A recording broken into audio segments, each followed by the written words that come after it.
बिसिङो हाबै थांना नांसिनै रोसाब मंनो आसकै sakni snamai nang resap kha bukhuk paramita tai nuai ni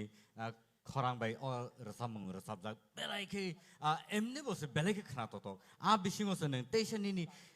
original variation je riti phemen ang judges ni kongno no sai tong kha phia ang judge jefono thaija thaini ma sagra aske khna to jama bo judges ni thani bom hai kok tong norok bai tong khang kai tamaring ya tong nai logi pal baksa juri kaham man khakai awa haike bo serengai mano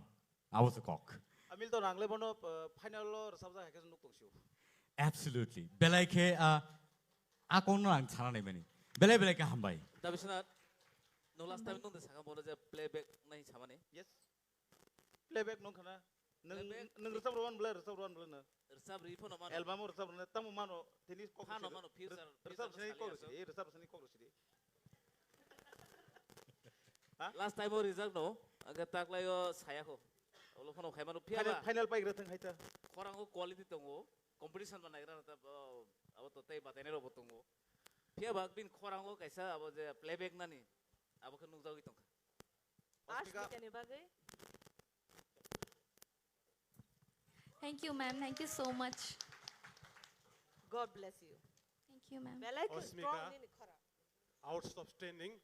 belai belai ke hambai ang nono basawui ang nini Thank you so much sir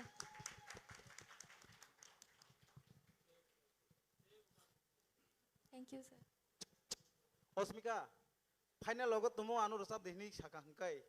luajine rok nang mayang tang sar samnai Sure sir sure belai belai ka hambai phading kai bukhuk asmit kano belai belai ka hambai belai khna to kai resap khna ka